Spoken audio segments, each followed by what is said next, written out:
Electricast. TIAA is on a mission. Why? Because 54% of Black Americans don't have enough savings to retire. So in collaboration with big-name artists like Wyclef Jean, TIAA released Paper Right, new music inspiring a new financial future. With 100% of streaming sales going to a nonprofit that teaches students how to invest. Stream Paper Right now and help close the gap.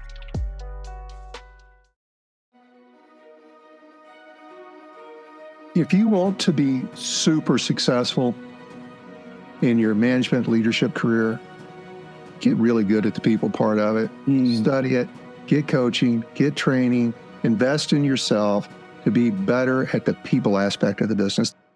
Hi, and welcome to Deep Leadership. I'm your host, John Rennie. Well, I hope all is well with you today. It is another beautiful day here in North Carolina, and this episode is brought to you by our sponsors, Ignite Management Services and Liberty Strength. These sponsors help me bring these shows to you each and every week, so I encourage you to click on their links below and check them out.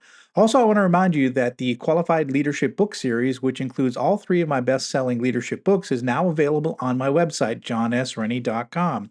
You get all three books for 15% off the Amazon and Barnes & Noble price, but this offer is only available on my website. Now, this is the perfect Christmas gift for the leader or future leader in your family. So check it out at johnsrennie.com. Well, that is it. Today, we're going to be talking about how to become a results-driven leader, and my guest is Vaughn Sigmon. Vaughn is a former executive with CarMax, one of the most successful and respected companies in the auto industry, which is also one of the best places to work in America. Vaughn brings his real-world experience to show us how to become a result-driven leader. Now, this was a fun and very practical discussion that I know you'll enjoy. So, are you ready to dive in? Let's get started.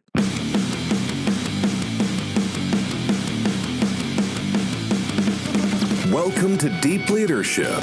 Leadership is a people business. That's the philosophy of your podcast host, John Rennie. As a former Cold War submarine officer who spent 20 plus years leading businesses in corporate America before starting his own manufacturing business, he knows that leadership matters. Are you ready for some real-world actionable advice from John as well as his expert guests? I'm ready. The show starts right now. Welcome to the Deep Leadership Podcast. Today I'm joined by Vaughn Sigmon. Vaughn is the co-founder of Results-Driven Leadership. He is a leadership development expert, podcaster, and author. He has worked with hundreds of businesses, helping them deploy his programs and advice. His methods are brought from his real-world experience working on the front lines and living the role of being a high-impact leader. His coaching and leadership programs offer no theory, just common sense advice and direction. He's a former executive with CarMax, the world's largest and most respected company in the auto industry, and is a Fortune 100 best places to work. Vaughn's mission is to improve the impact of executives and other managers by increasing their knowledge, skills, and abilities. And I am excited to have him on the show to learn from all his experience in leadership and leadership development. So Vaughn, welcome to the show. Thank you for having me today, John. It is an honor to meet you, sir. And it was funny, when I was looking through your material, I was like, I got to have this guy on, because your motto, and I want to start with this, your motto is, no matter what business you're in the people business. And if those as listen to the show for a long time, you know I talk about leadership as a people business. So I got to start with that. Why is that your motto, and how have you developed that perspective? So I'll tell the story very briefly. Very early in my career, I was in a position I had no business being in, but I got put in it. I was fortunate enough, somebody saw something in me, promoted me into a position of leadership. And very early, I had a mentor, a boss, Ted Boswell, who I'll never forget. You know how you have these moments in time that there's just this snapshot of a memory that you'll just remain. I remember where I was standing, I almost remember what I was wearing. But Ted said to me, he was looking at my store I was running, and he said, always remember, Vaughn, those people are going to make you successful. No matter what business you're in the people business. And that struck me. And fortunately, I got that advice early. And I built my entire career, which I feel like was fairly successful, off of putting people first, making that always my priority. The better, and I I'll have the argument with anybody. If you got great people surrounding you, you're investing in those people, you have a people first mindset, everything else becomes easier. And with the companies I work with, generally, most of the dysfunction and lack of productivity is almost always a people problem. Somewhere in there, we can unpack it and become a people problem. So you get that part dialed in, which a lot of companies don't. You make you smooth the waters. You make everything infinitely easier. So I built my career. I built and scaled a lot of companies with that as a mindset, and it's worked out pretty well. And with all my clients over the past decade, we incorporate that as a framework of which we work, and been pretty remarkable, the turnarounds in some of these. What's interesting is, you hear we talk about a lot of things in business, but we talk about a lot of hard skills. You got to have good accounting skills and legal skills. You got to be good at sales and what have you. But we don't really necessarily talk about being great at people leadership and people management and relating to people and inspiring people. But my question to you is have you found that when you take care of the people, they take care of the business? Have you had financial success with taking care of people first? Oh yeah, 100%, John. And it's you and I have both seen this. A lot of your listeners may be in this situation. They're what I call, and I recently did a blog on this, an accidental manager. We were great at something. Yeah. And because we were great and somebody liked us and we got along, they made us a manager. And okay, great, now I'm a manager. But that skill set that made me successful in my functional role is generally not anywhere close to the skill set I need to be successful in managing and leading people. But I'd say it's the statistics are somewhere north of 90% people get promoted from within in an organization. It's done so without any benefit of training of how to do their new job. Somehow companies believe that magically somebody, because they were great at accounts receivable, they can manage an accounts receivable department. And sometimes that works. There's about 3% of the population has the natural born skills to figure it out. Most of us have to learn, including myself. And they just need the conduit of which to get better, but they're blocked from that because they're not provided. That's the reason why people listen to your podcast. It's the reason why people read your books. It's the reason why there's a whole industry around how do I learn to be a leader.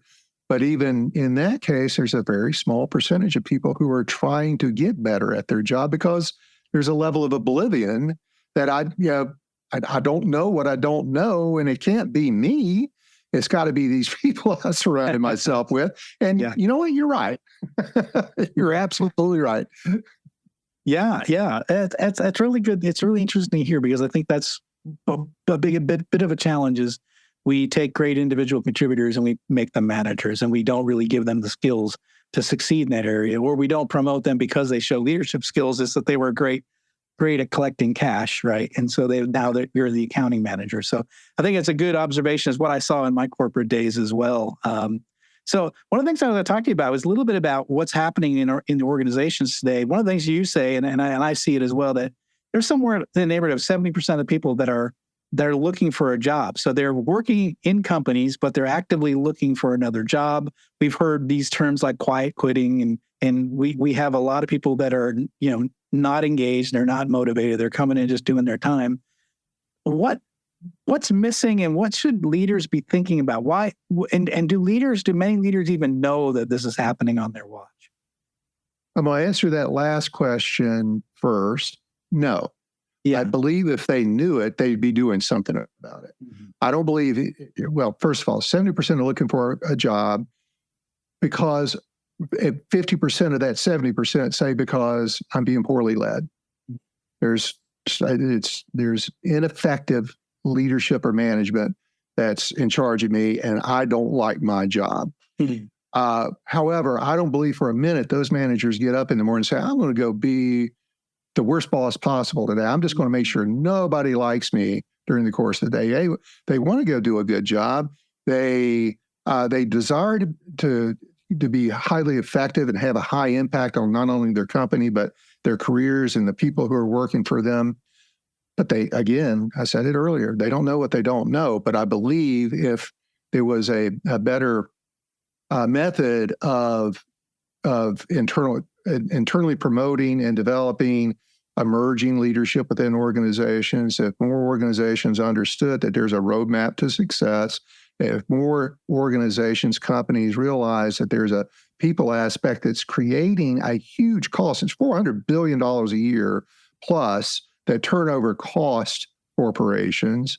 If they were able to put that in dollars and cents and say, wow, if I could invest some number of dollars into making sure my people were prepared to take on this role, and even if they're in the role, what am I doing to enhance, sharpen their saw, get them better, that organizations would see a dramatic change in not only just turnover, but buy-in and engagement and commitment and inspiration. And, people would start asking questions and being more innovative, because that's what happens in organizations. And I've worked with one, CarMax, that where you put your people first, you invest in your leadership. We were very selective about not only who got placed in a leadership role, but what we did to get them prepared for that. And I saw the difference. That I've got lots of comparisons in my personal life where I've worked at both kinds of companies. CarMax being a Fortune 100 best places to work was a very different experience. And but it goes deep into the DNA of the organization. It starts at the top. There's a discipline and commitment that has to take place that I don't think a lot of organizations, one, don't consider it, and two, they look at it and say, gee, I don't know that I want to do that because that's outside of my comfort zone. I don't understand that. I much less know how to go create a people-first mindset. So it doesn't happen. But it's created this pandemic of quiet quitting, this high turnover, this disengagement, this 2-year tenure that most employees have today versus 4 to 6 in years past. It's this void of giving them what they need to be successful in their jobs. And it's baffling to me. It keeps me in business. But I would rather work myself out of a job, frankly, if companies and organizations realize that there's this huge opportunity that takes a very little investment that would provide their leadership, which would in turn provide their team members with the rocket fuel to be much better at what they do. Yeah, absolutely. And again, I've seen it as well throughout my career, is that when you do figure that out, when you realize that, people are going to be that rocket fuel. But, it's funny because I found it out the hard way. Like, I got promoted to be in my first manufacturing leadership role. I was a general manager of a manufacturing plant at 32 years old. I was the youngest plant manager in the history of this one factory. And I had never been in a manufacturing role before. I'd been in quality engineering, what have you. But so I really did learn how to rely on my team to get the input, the ideas, and what's working, what's broken, what do we need to do, what do you think we should do. So I actually engaged my team out of ignorance. And what I found was that there was this deep treasure trove of knowledge that was untapped, that nobody had ever asked them these questions before. And they were more than excited to say, yes, someone's listening to me. This is what I've been trying to say this for years. And you're like, holy cow, that could double our output on this particular product line, or this could improve our profits. It was remarkable once I unleashed the ideas of people, and we ended up, just massively improving our financial performance. And a lot of my peers were like, what did you do? And I was like, literally, I don't know what I did. All I did was I started talking to the people, and it released all this, pent up, energy that often we never talk to those experienced people. We never engage them, and so they just they go home with that knowledge in their head every night, and they never share it with the company. and they're busting to share it. They want to be heard. That is, in fact, one of the number one causes for disengagement, dissatisfaction in the workplace is nobody listens to me. My opinion doesn't count. Yeah. And however, I think you probably had the confidence. You had the internal ability to be willing to humble yourself enough to ask for input, allow that input to be received and do something with it. There's a vast majority of the population that is afraid of doing that. And so it takes I think you are a special person based on all your great accomplishments.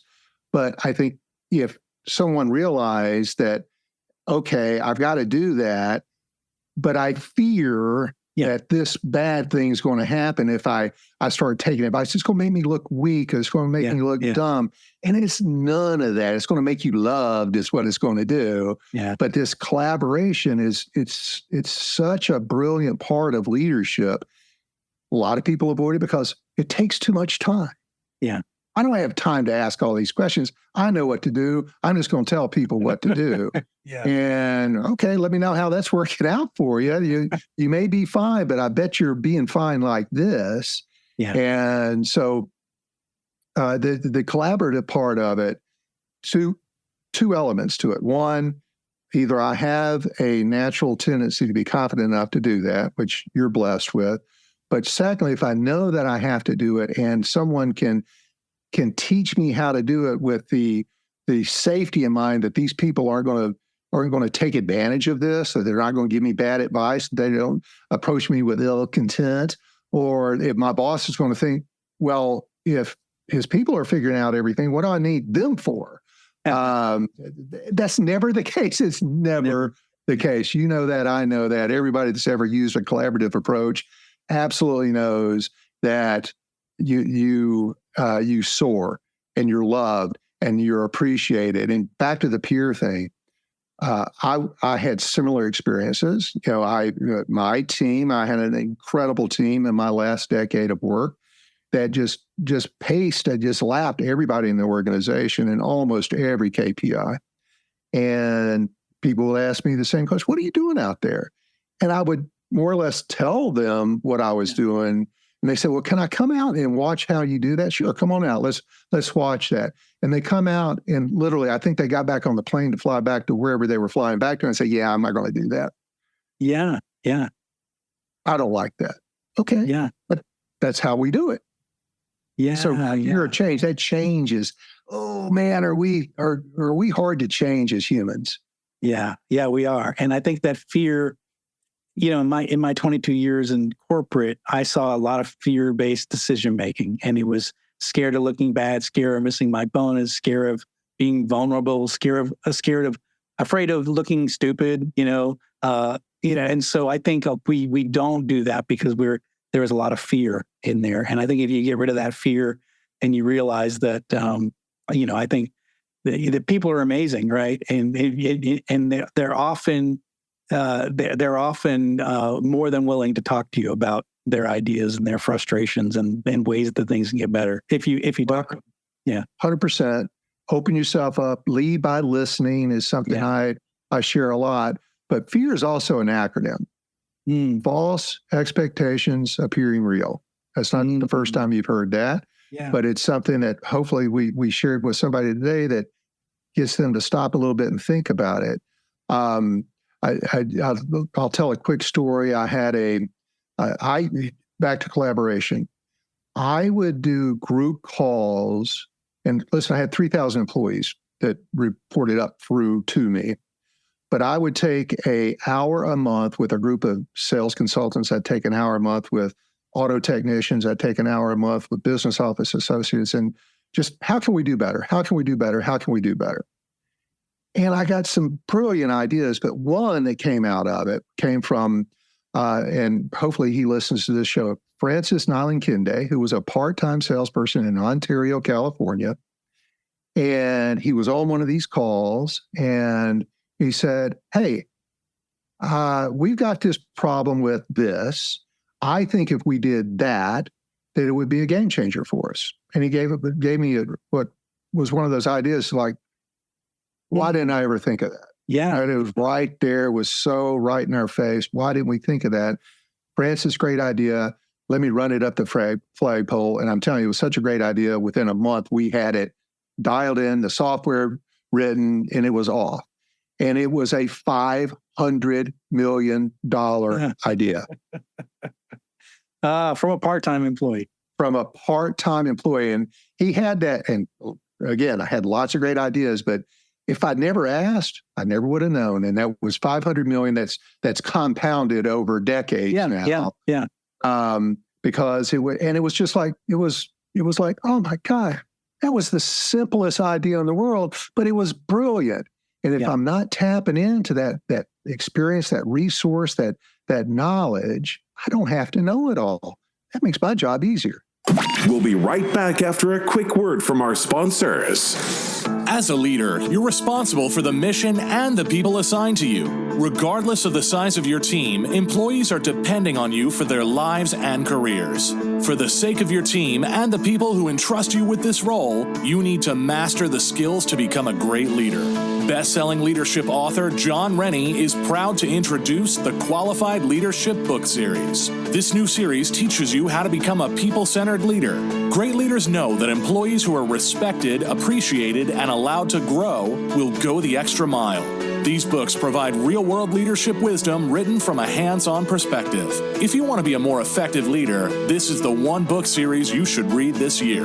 This 3-book series contains the following best-selling leadership books: I Have the Watch, You Have the Watch, and All in the Same Boat for one low price of $39.99. Begin your journey to become a leader worth following. Go to johnsrennie.com and get your order in today. This episode is brought to you by Ignite Management Services. Ignite is led by Mike Watson, who you might remember from episode 137. Mike and his team believe that everything starts with leadership, whether it's strategy execution or cultural transformation. It's the role of the leader to create the conditions for their people to succeed. The team at Ignite can help you develop critical habits to enhance your leadership capability and transform your business. Ignite Management is now offering the Resilient Leadership Assessment Tool. This is an online questionnaire designed to assess and guide leadership development, coaching, and team building. It provides leaders an opportunity to gain insights into their leadership strengths and development needs. After taking this assessment, you will receive a custom, detailed report that provides practical and actionable recommendations to enhance your effectiveness. I have taken this assessment myself and found it to be extremely valuable in helping me make changes to my leadership approach.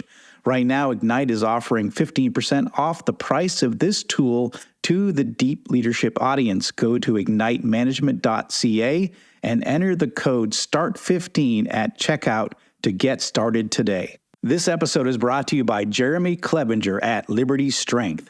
As a high-performing leader, you know that leadership isn't about telling people what to do, it's about leading by example. And for most people, the one area that they are lacking when it comes to leading by example is their health and fitness. By improving your health and fitness, every other area of your life improves. Your energy skyrockets, your sleep improves, your confidence increases, and more. But how can you get and stay fit as a busy leader? Well, you do what you've always done. You hire the best people for the job. Don't struggle on your own. Put Liberty Strength in your corner. Jeremy and his team will work with you to take your physique, mindset, nutritional habits, and more to the next level with his step-by-step, all-inclusive coaching program. I've worked with Liberty Strength for the past 2 years, and I'm in the best shape of my life, and I'm still hitting strength personal records at 56 years old. If you want to step up your game, reach out to Jeremy at libertystrengthtx.com to find out more and get your initial consultation scheduled with him today.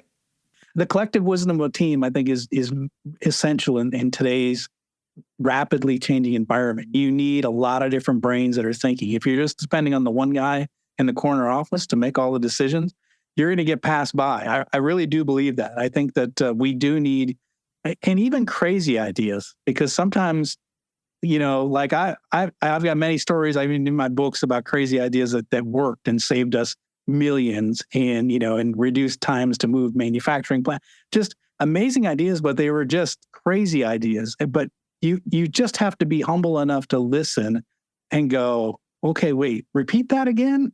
You're like, oh, that might work, and just having that, because the best ideas I've ever done in my whole career have never come from me. They've always come from someone else. Always.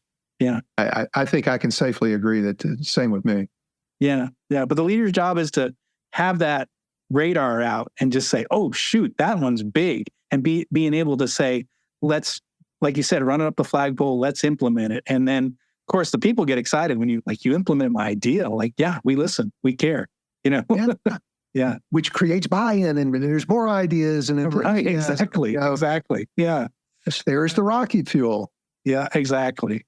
One of the things that you and I share, another common view is, in fact, I was presenting at NC State this morning, a leadership a session.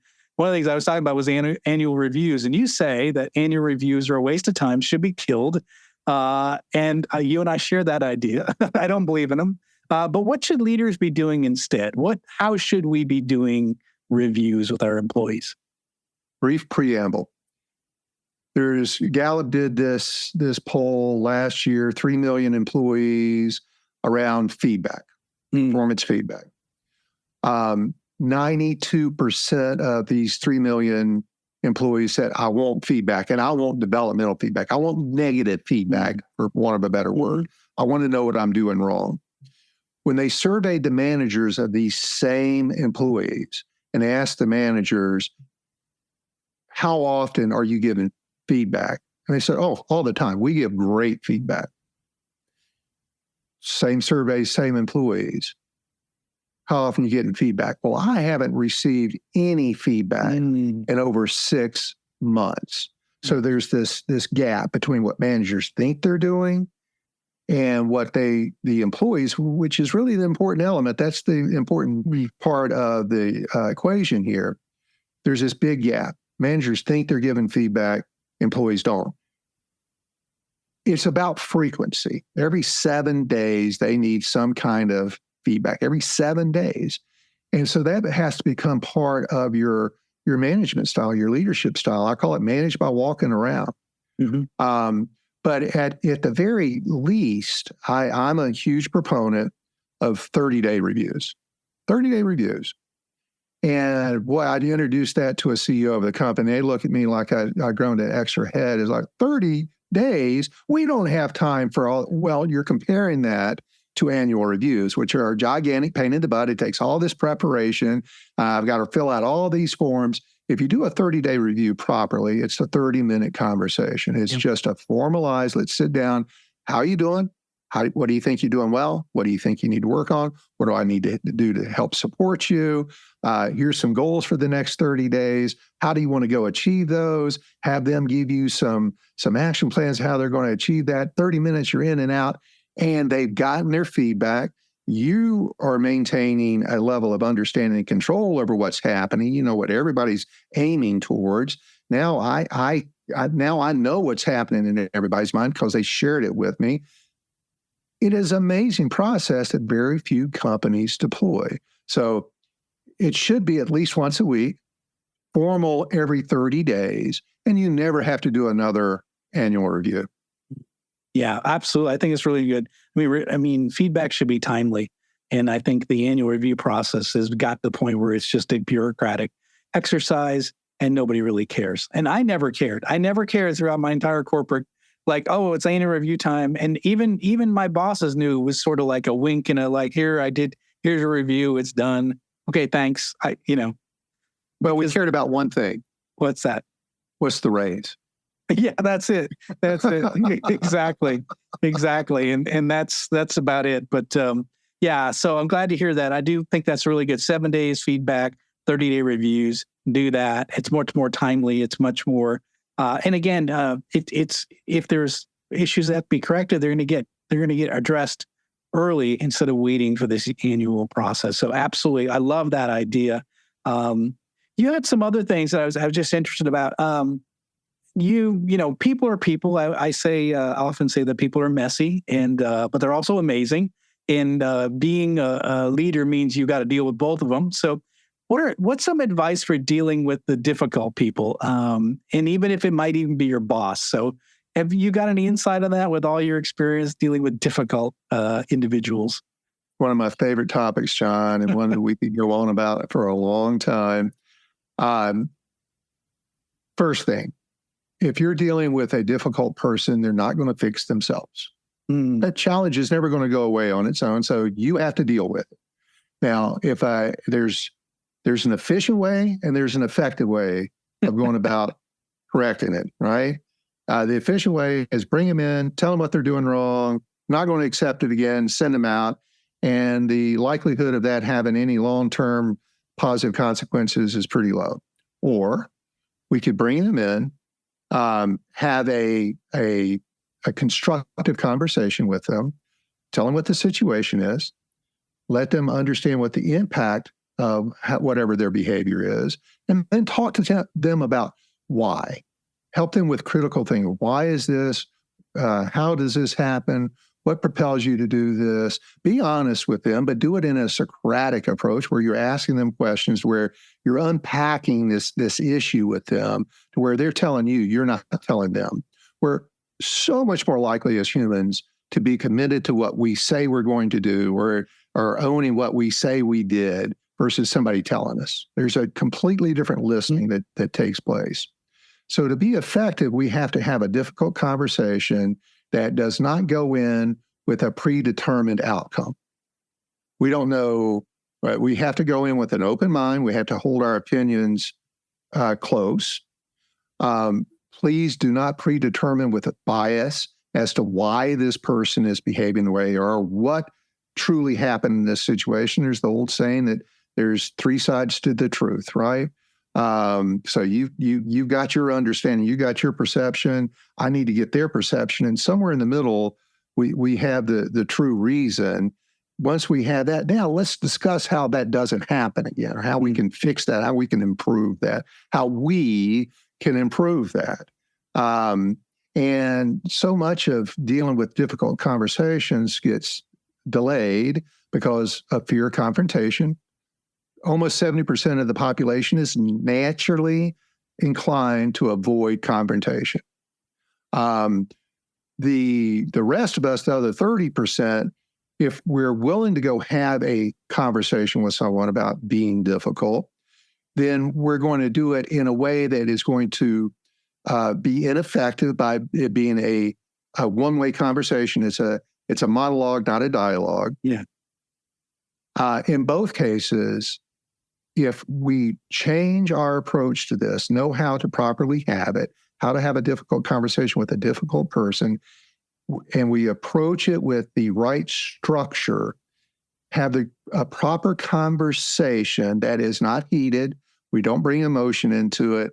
We have a goal in mind, but we're not sure how we're going to reach that goal. The goal is we're going to correct this, but it's not going to be my way.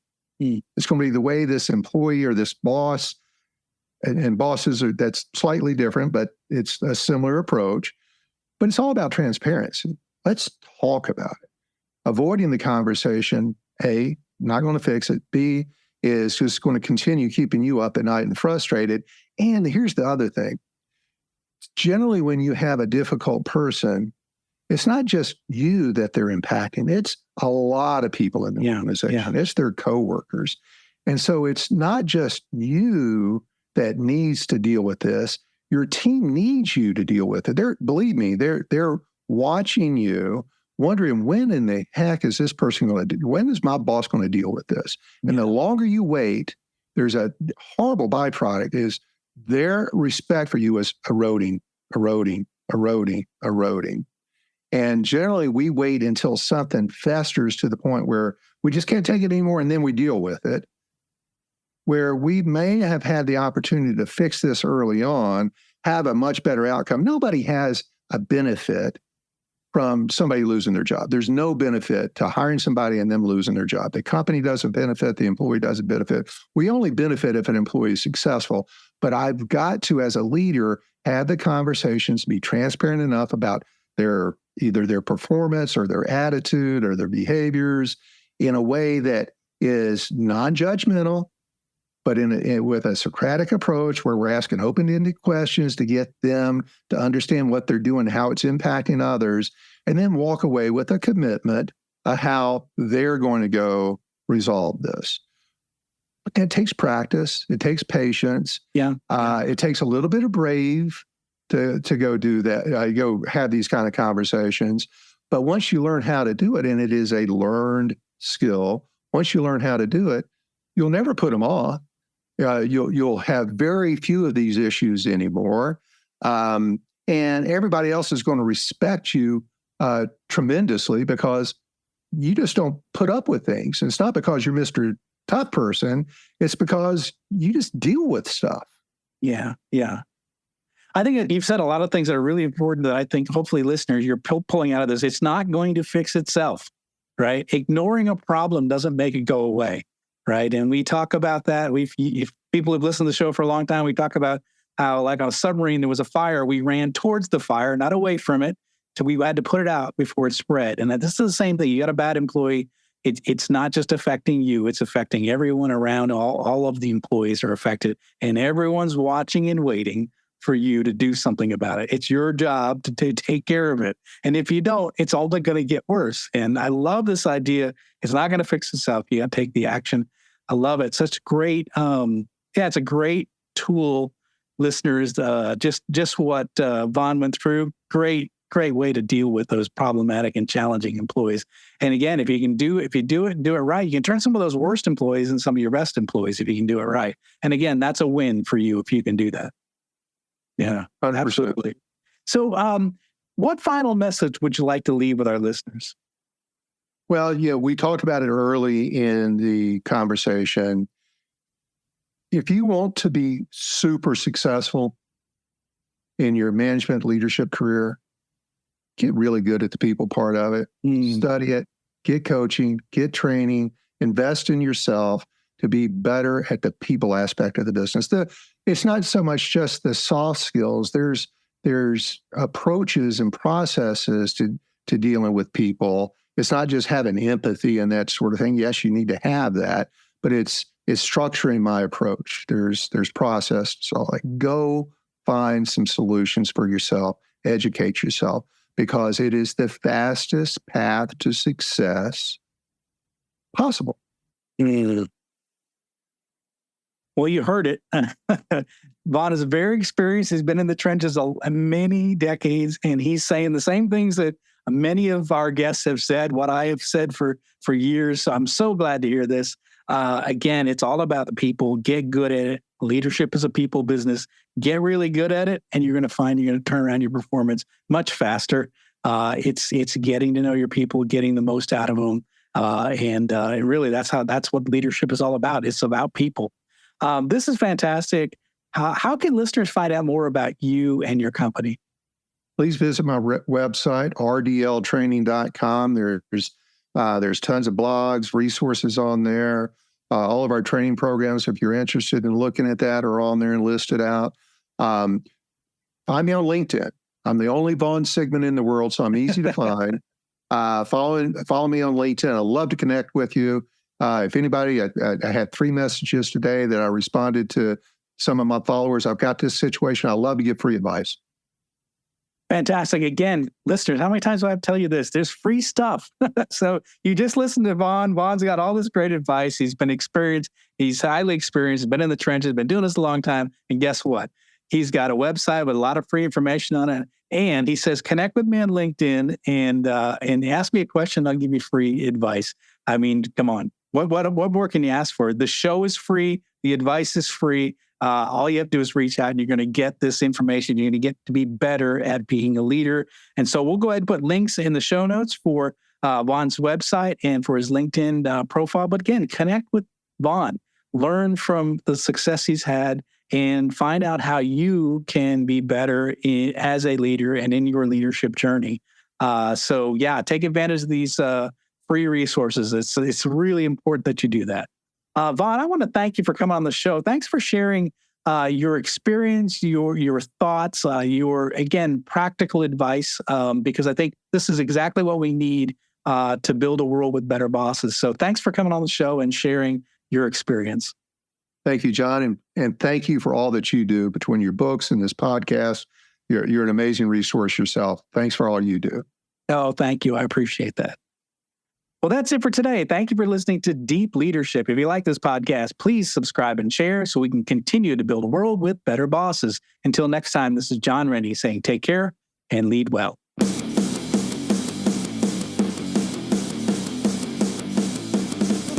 Thank you for listening to Deep Leadership. Thank you. Thank you.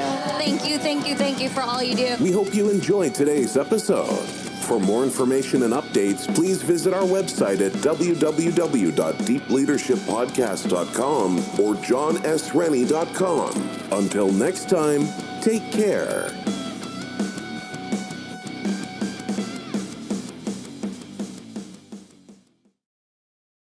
Miles, are you ready to record our promo for Season 2 of the Wanna Bet podcast? David, have you ever seen a grown man naked? Miles, we're not here to quote lines from Airplane. We're here to tell people that Season 2 starts August 18th. But I like Airplane. I know you do, but Wanna Bet is a sports betting podcast. Each week we bet $1,000 on the NFL teams and games that we love. Well, that sounds like fun. It is fun. And last year you picked over 60% of your games correctly. How'd you do? We're not talking about that. We are telling people that they can find us every Friday. So no more movie quotes. Roger. Electricast. Are you a fan of classic cinema or a young person who wants to discover the best films of all time? Do these legendary movies still hold up? On the Generation Film podcast, two guys who grew up when movies dominated the culture share a great film with a panel of young movie lovers and see how it plays for today's generation. We discuss changes in storytelling styles, representation, The making of each film, its initial reception, and how its meaning has changed over the years. Join us as we explore cinema classics across generations on Generation Film. Electricast.